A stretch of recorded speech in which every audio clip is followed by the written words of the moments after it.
Good afternoon, good evening, good morning to whenever you're watching this. My name is Col Zammiello, and in today's briefing, I'm going to be talking to you about the United States Space Force Bases and Units. So, a quick overview, we're going to be going over deltas and garrisons, the major Space Force bases and locations, and then the Space Force stations. So to start off, the Space Force's field organizations consist of three different echelons of command: field commands, deltas or garrisons, and squadrons. Field commands align with a specific mission focus and are led by a lieutenant general or major general. Deltas and garrisons are organized around a specific function, such as operations or training, and are led by a colonel.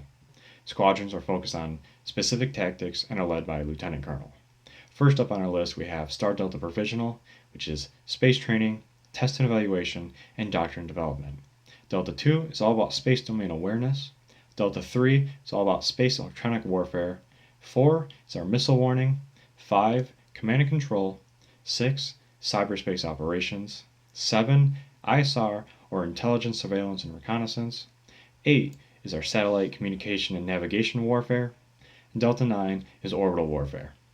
And then we have our two garrisons, Buckley and Peterson Schriever. They're responsible for providing installation support functions to all subsequent operations. Regarding the two field commands, Space Operations Commands has the function of space, cyber, intelligence operations, and combat support located at Peterson Air Force Base. And then the second one, Space Operations Command West, has the function of space warfighting operations located at Vandenberg Air Force Base. So first up on our list is Peterson Air Force Base in the great state of Colorado. It houses many operations such as the North American Aerospace Defense Command, which is a combined organization of the United States and Canada that provide aerospace warning, air sovereignty, and protection for Northern America. Northern Command and Space Command are housed here, which are two of the 11 unified commands in the United States military. Peterson Air Force Base is also home to the Space Operations Command, previously mentioned. It's also home to Star Delta and Space Deltas 2, 3, and 7. It also houses the National Security Space Institute, which is the U.S. Space Force's focal point for space continuing education alongside current Air Force education institutions. Also in the great state of Colorado, we have Buckley Air Force Base. Here, it houses the Aerospace Data Facility. It is one of 3 satellite ground stations operated by the NRO, the National Reconnaissance Office, in the continental United States anyways. The Joint Overhead Persistent Infrared Sensor, JOPC, is also here. It is a subordinate center of the United States Space Command's Combined Force Space Component Command. It is responsible for planning and coordinating overhead persistent infrared operations. And it also houses Space Delta 4, missile warning. And then on the far west coast we have Vandenberg Air Force Base. Here we have numerous operations ongoing. First up we have the Combined Space Force Component Command, which is responsible for tactical control of American and multinational space forces. And then we have the Combined Space Operations Center, which provides command and control of space forces for the U.S. Space Command's Combined Force Space Component Command. And then we have the 30th Operations Group, which is responsible for all space launches on the West Coast and is in charge of polar launches. And then the 18th Space Control Squadron is tasked with providing 24/7 support to the Space Surveillance Network, maintaining the space catalog, and managing the United States Space Command's Space Situational Awareness Sharing Program to the United States, foreign government, and commercial entities.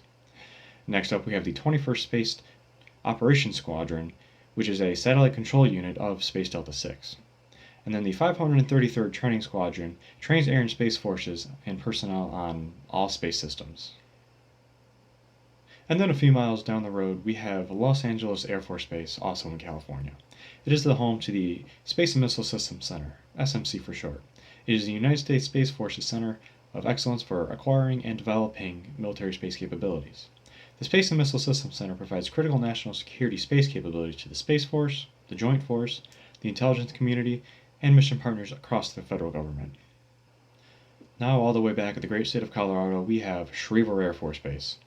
First up here on our list, we have the Joint Task Force Space Defense. It is responsible for executing control of space defense and space domain awareness units to protect and defend U.S. space capabilities. And then we have the National Space Defense Center, which is a subordinate center of U.S. Space Command's Joint Task Force Space Defense. It is responsible for coordinating military, intelligence, civil, and commercial space for unified space defense operations. And then we have the 3rd Space Experimentation Squadron, which is a space experimentation unit. And then right after that, we have the 17th Test Squadron, which is tasked with testing and evaluating space systems and its supporting equipment. And then we have the 25th Space Range Squadron, which is tasked with operating the Space Test and Training Range along with the Reserve 379th Space Range Squadron. Then we have the 527th Space Aggressor Squadron, which presents realistic adversary threats to U.S. and Allied military forces to improve their training for space-related operations. And then lastly, we have the 705th Combat Training Squadron, which conducts virtual exercises at all levels of operation. And then in the beautiful state of Florida, we have Patrick Space Force Base. Here we have the 45th Operations Group and the 23rd Space Operations Squadron. So the 45th Operations Group provides support to Naval Ordnance Test Unit operations.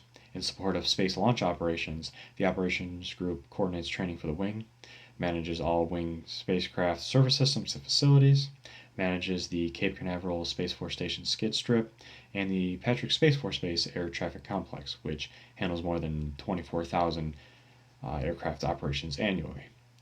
And then the 23rd Space Operations Squadron provides U.S. Space Command with critical satellite command and control capability to more than 190 DoD, national, civilian satellites performing intelligence, weather, navigation, early warning, and communication operations. And now moving on to our Space Force stations, first up is Cape Canaveral Space Force Station. Just previously mentioned, Cape Canaveral Space Force Station houses the 45th Operations Group. And then we have the Cape Cod Air Force Station in Massachusetts. This houses the 6th Space Warning Squadron. It operates radar to watch for missiles launched towards North America and is assigned to Space Delta IV. Next up, we have Cavalier Air Force Station. Here we have the 10th Space Warning Squadron, which provides tactical warning and attack assessment of sea-launched and intercontinental ballistic missiles launched against the continental United States and southern Canada. Additionally, the 10th Space Warning Squadron provides surveillance, tracking, and space object identification for the U.S. Space Command's Space Surveillance Network. And now we have the famous Cheyenne Mountain Air Force Station. Here we have the Missile Warning Center, which is a center that provides missile warning and defense for U.S. Space Command's Combined Force-Based Component Command, incorporating both space-based and terrestrial sensors. And then at Clear Air Force Station, we have the 13th Space Warning Squadron, whose primary mission is to provide early warning of ICBM and SLBM launches to the Missile Warning Center at the North American Aerospace Defense Command. The secondary mission of this squadron is to provide space surveillance data on orbiting objects to the Space Control Center, also located at the Cheyenne Mountain Complex. And now we have Kiana Space Force Station. Here we have the 24th Space Operations Squadron, whose mission is to plan and conduct specialized communications for a wide spectrum of DoD, Allied, civil, and national space systems. The squadron monitors, maintains, and updates the $6.2 billion Air Force Satellite Control Network resources, providing configuration and readiness condition of controlled resources. Next up, we have the New Boston Air Force Station. Previously mentioned, it houses the 23rd Space Operations Squadron, providing U.S. Space Command with critical satellite command and control capabilities. And last but not least, we have Thule Air Base in Greenland. Here we have the 12th Space Warning Squadron, which is in charge of a ground-based radar system for missile warning, missile defense, and space situational awareness. The base is also home to Detachment 1 of the 23rd Space Operations Squadron. So in summary, I covered the Space Force organization regarding deltas and garrisons and the field commands. I talked about the major Space Force locations and bases, and then the Space Force stations as well. If you have any comments, questions, or concerns about any of the information in the slides that we talked about today, feel free to drop a comment below. We'll be sure to get back to you.